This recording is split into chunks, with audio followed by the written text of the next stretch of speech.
Assalamualaikum ya akhi ya ukhti. Perbanyak istighfar, bertaubat kepada Allah Azza wa Jalla.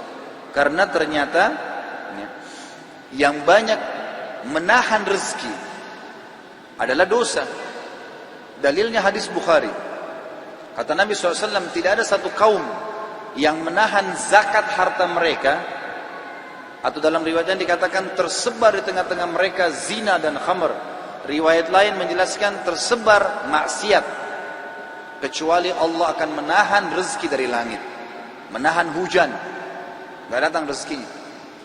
Jadi kalau teman-teman masuk satu proyek ternyata tertahan, proyek itu sudah jelas halal, maka pastikan teman-teman sekalian bahwasanya jelas ini karena dosa kita.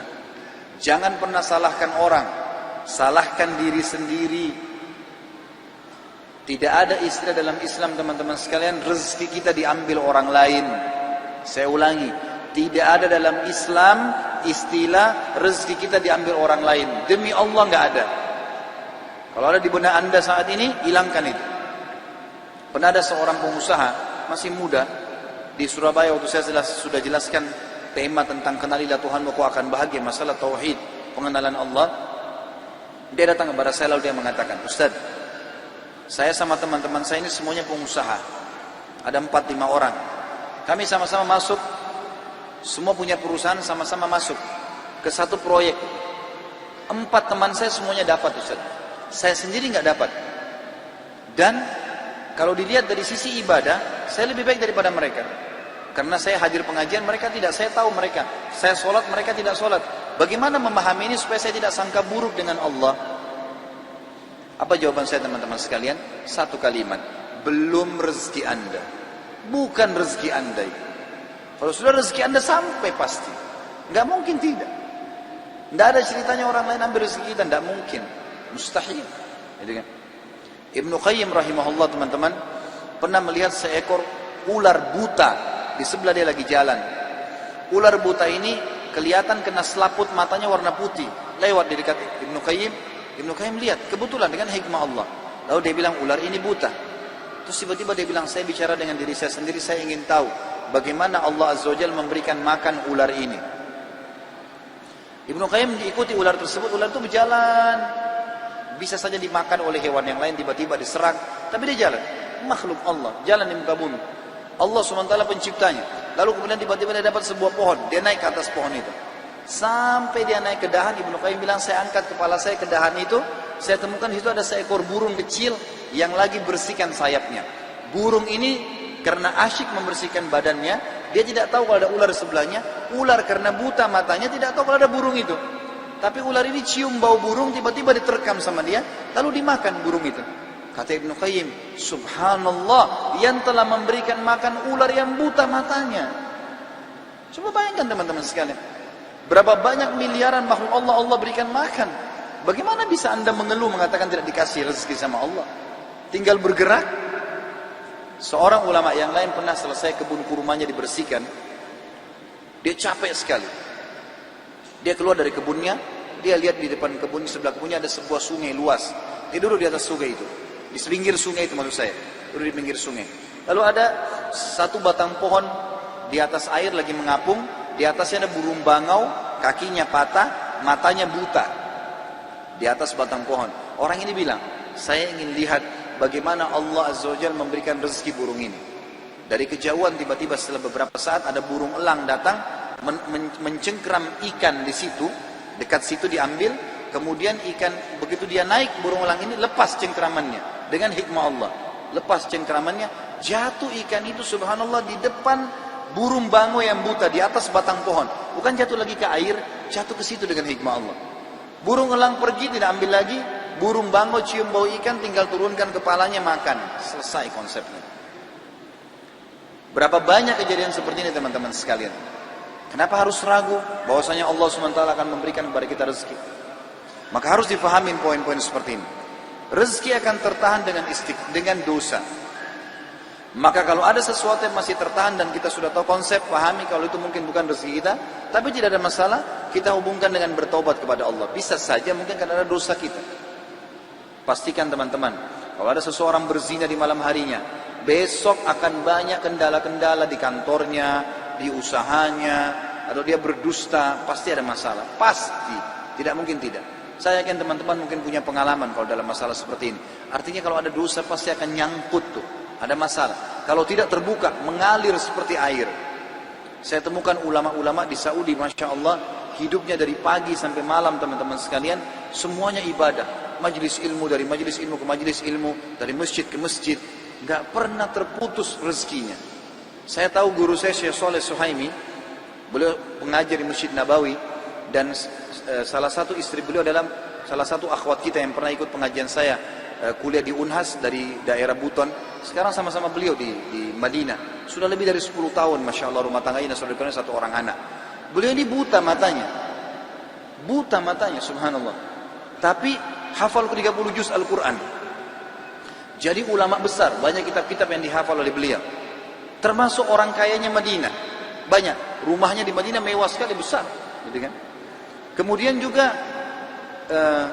keturunannya banyak. Dia bernikah poligami sampai 4 istri. Buta matanya. Saya pernah datangi rumahnya beliau. Kemudian beliau dari lantai 4 turun. Rumah sekarang sudah berubah, rumah yang lama.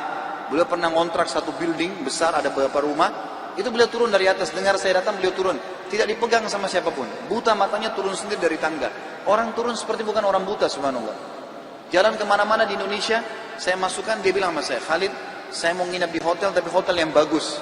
Saya sempat bertanya, dari mana Syekh bisa tahu ini hotel bagus atau enggak ya? Dia minta, saya mau hotel bintang 5. Saya punya kemampuan, saya mau bayar, saya mau nikmatin. Baiklah, saya carikan hotel bintang 5 di Jakarta, dapat. Waktu masuk hotel dia bilang, Khalid, pegang saya mau pegang ranjangnya. Demi Allah teman-teman, diraba sama dia ranjangnya. Lemarinya, baik, ini bagus. Dia bisa tahu, saya mau yang ini. Kemudian dibayar sama dia, dinikmatin gitu. Orang buta, subhanallah, bisa Allah bukakan banyak sekali. Tidak mungkin orang yang, saya yakin ini justru karena berkah ilmunya, berkah Al-Quran yang dia hafal, berkah sedekahnya luar biasa. Dia kalau berangkat teman-teman sama ulama-ulama yang lain datang ke Indonesia, adakan daurah pesantren kilat, pasti dia yang bayarin. Dia bayarin hotelnya, dia bayarin makannya, dia yang bersedekah. Dan saya lihat luar biasa rezeki Allah keluarkan gitu. Sampai saya waktu mau bayar kamar hotel dilarang sama dia. Udah dibayar semua kali. Bayar semua dari awal, sudah dibayar semuanya. Jadi saya melihat teman-teman sekalian, orang kalau justru jauh dari dosa-dosa, maka Allah Azza wa Jalla akan bukakan pintu rezeki. Imam-imam Masjid Haram dan banyak ulama-ulama yang lain, semuanya mereka mampu. Allah bukakan. Jadi jangan salah paham teman-teman sekalian. Orang-orang kafir yang sedang antum lihat, yang anda lihat terbuka rezekinya, jangan salah paham. Tidak ada di antara mereka yang murni lepas dari utang. Coba telusurin deh. Mobilnya mewah, tapi utang semuanya. Usahanya banyak, tapi utang semuanya. Berkah dari mana ini? Bukankah pada saat meninggal kemudian disita oleh bank-bank, akhirnya terbengkalai keluarganya? Dan seterusnya. Banyak hal teman-teman sekalian. Oleh karena itu dekatkan diri dengan Allah. Perbanyak istighfar. Bertobat kepada Allah subhanahu wa ta'ala. Maka Allah akan bukakan. Jadi dosa itu seperti teman-teman penyumbat ya. Di saluran air ada penyumbatnya. Kalau kita istighfar, kita sedang menarik sumbatan itu, airnya jadi lancar nanti. Hasan Basri pernah didatangi oleh 3 orang. Hasan Basri seorang ulama tabi'in yang tadi juga saya sudah sebutkan kisahnya di awal pertemuan kita. Beliau pernah kedatangan 3 orang ini minta nasihat. Karena selalu dia nasihatin orang. Hasan Basri terkenal kalau bicara teman-teman surga, neraka, kematian. Nasihatnya selalu berkisar di situ. Jadi orang merasa imannya bertambah. Ringkas cerita, datang 3 orang ke rumahnya, yang satu mengatakan, wahai imam, saya sudah lama menikah tidak punya anak. Saya sama istri saya, dibawa istrinya sama dia, udah lama berobat, sudah 10 tahun menikah nggak punya anak. Dan sudah berobat sana sini sama tabib tidak sembuh-sembuh. Apa saran anda? Sudah ikhtiar. Kata Hasan Basri, perbanyak istighfar. Bukan baca ya, perbanyak istighfar. Orang ini pergi. Kemudian masuk orang kedua. Hai imam, saya sudah lama sakit. Di perut saya ini ada penyakit, sakit. Kalau sakit itu luar biasa. Sudah berobat sana sini nggak pernah sembuh. Sudah ikhtiar. Apa saran anda? Kata Hasan Basri, perbanyak istighfar. Lalu yang ketiga mengatakan, masuk orang yang ketiga, wahai imam, saya sudah lama bekerja keras. Tidak pernah kaya seperti fulan. Ditunjuk orang kaya di kampung itu.